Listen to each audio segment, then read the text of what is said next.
یہود آئے حضرت عمر رضی اللہ تعالیٰ عنہ کے پاس اور آ کر کہنے لگے یہ آیت اگر ہم پر اترتی، یہ جس دن اترتی اس دن ہم عید مناتے۔ ہاں کتنی بڑی بشارت ہے، ذرا سنو غور سے۔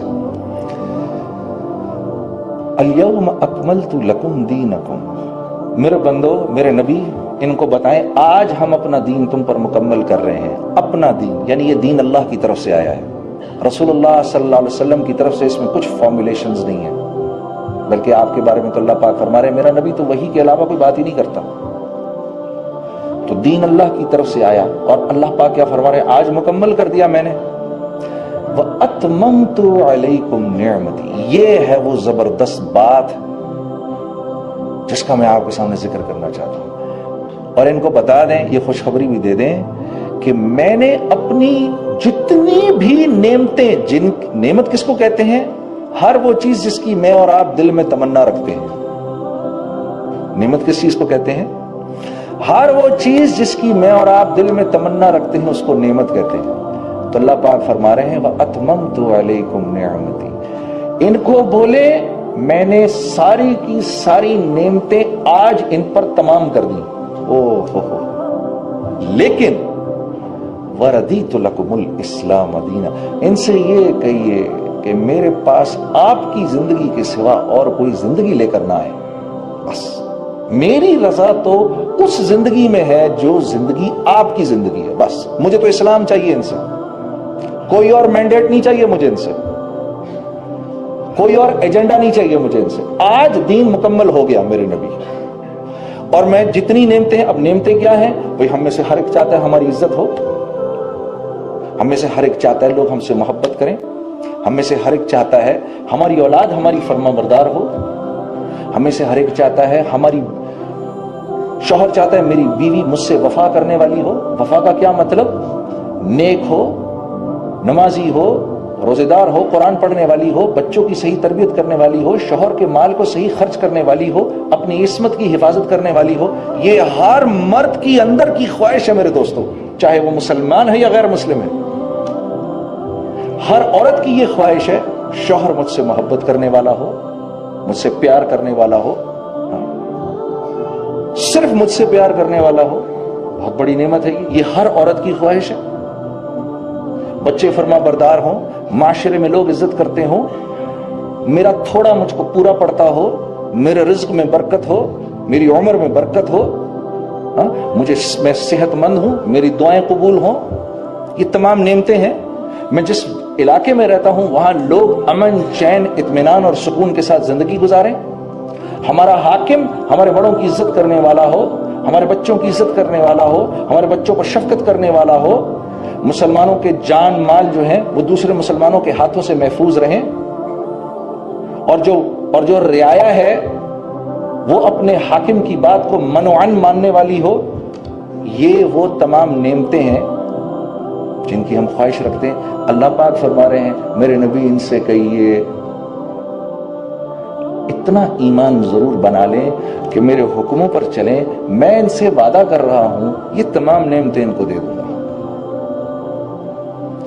عدی بن حاتم آئے حضرت عمر رضی اللہ تعالیٰ عنہ کے پاس، کہ امیر المومنین اللہ کے نبی نے مجھ سے 3 باتیں کہی تھیں۔ پہلی بات، جب مجھے بٹھایا نا اپنے سامنے، اور یہ مدینے کیوں آئے؟ کیونکہ مسلمانوں کے ایک قافلے نے قبیلہ طے کے لوگوں کو پکڑا، ان میں ان کی بہن بھی تھیں، پکڑا، مال تو لے لیا۔ جب لوگوں کو چھوڑنے لگے، کیونکہ یہ لوگ لوٹ مار کرنے آئے تھے، مسلمانوں نے پکڑ لیا، جب چھوڑنے لگے تو پتہ چلا کہ بھئی حاتم طائی کے خاندان کی ایک عورت بھی ہے اس میں، عدی بن حاتم کی بہن ہے۔ تو مسلمانوں نے کہا کہ یا رسول اللہ اس کی وجہ سے کوئی بڑا ہم کو غنیمت ملنی چاہیے۔ آپ صلی اللہ علیہ وسلم فرمائے نہیں، اس کو چھوڑ دو۔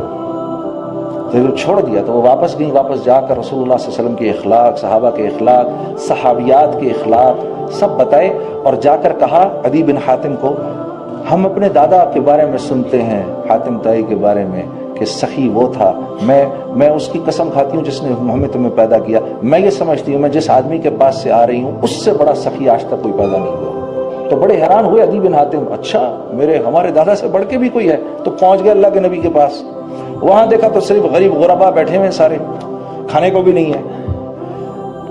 تو ایک نظر یوں ڈالی، پھر ایک نظر یوں ڈالی، پھر کیونکہ سردار تھے بیٹھے رہے، اللہ کے نبی بھاپ گئے.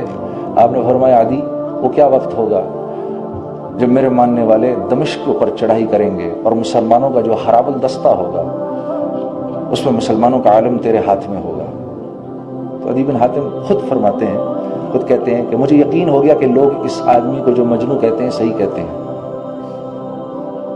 کہ یہاں تو کھانے کو نہیں اور یہ دمشق پہ چڑھائی کی بات کر رہا ہے. جی پھر کہا اچھا عدی یہ بتا وہ وقت کیا وقت ہوگا جب یمن سے ایک عورت زیورات سے لدی بھدی چلے گی اور مدینے آئے گی اور کوئی اس کو چھونے والا نہیں ہوگا. تو کہتے ہیں میں چپ رہ بھی نہیں سکا، بے ساختہ میرے منہ سے نکل گیا. تو کیا قبیلہ طے کہ سارے مرد مر چکے ہوں گے؟ کہتے ہیں میرے منہ سے نکل گیا بے ساختہ. کہتے ہیں ہم تو ڈاکو لٹیرے مشہور تھے. پھر فرمایا عدی وہ کیا وقت ہوگا کہ چوراہے پہ کھڑا ہو کر ایک مسلمان اعلان کرے گا بھائی کوئی زکات لینے والا ہے اور کوئی زکات لینے والا نہیں ہوگا. تو حضرت عمر رضی اللہ تعالیٰ عنہ کو یہ بات آ کر ان کا بازو پکڑ لیا اور آنکھوں سے آنسو ہچکیاں. میرے نبی نے جو پہلی بات کہی تھی وہ تو صحیح ہو گئی. دمشق اللہ کے فضل و کرم سے آج مسلمانوں کی تحویل میں ہے. اور ہاں وہ جو خراب الدستہ تھا میں سب سے آگے تھا اور مسلمانوں کی فوج کا علم میرے ہاتھ میں تھا. تو حضرت عمر مسکرائے، کہا تجھے تیری دوسری بات بھی سچی دکھا دوں؟ تو کہا اچھا. کہا میرے ساتھ آؤ. لے گئے. وہ کچھ عرصے پہلے وہ عورت یمن سے چل کے آئی تھی. کہا تو کون ہے؟ میں فلاں. کہاں سے آ رہی؟ یمن سے. کہا اتنی لدی پھدی؟ کہا ہاں. کہا یہ بتاؤ مسلمانوں کو کیسا پایا؟ کہتی ایسا جیسے ایک ماں کی اولاد ہو سارے. ہاں یہ کہاں سے ہو گیا میرے دوستوں؟ ہمارے تمہارے جیسے لوگ تھے؟ نہیں، ہمارے تمہارے جیسے لوگ نہیں تھے. ہم تم سے بھی زیادہ گئے گزرے لوگ تھے. ہاں ہم تم سے بھی زیادہ گئے گزرے لوگ تھے. یہ اسلام ہی تو تھا، یہ وہ ایمان ہی تو تھا. اور کیا تھا جس نے ایسا بنا دیا؟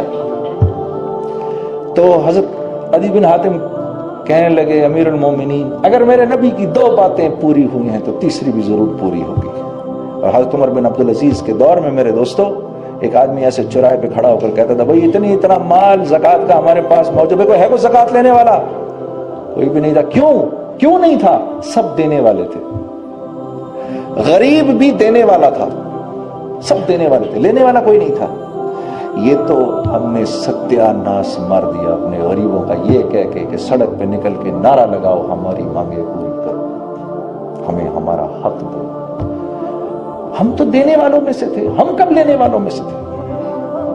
اگر مدینے کے انصار یہ کہنا شروع کر دیتے رسول اللہ صلی اللہ علیہ وسلم کو ہمیں ہمارا حق دو. بولا تھا ایک دفعہ، پتہ ہے آپ کو ایک بار بولا تھا، پتہ کیا جواب ملا تھا؟ آپ نے انصار کی جماعت کو بلایا اور یہ حنین کا واقعہ ہے.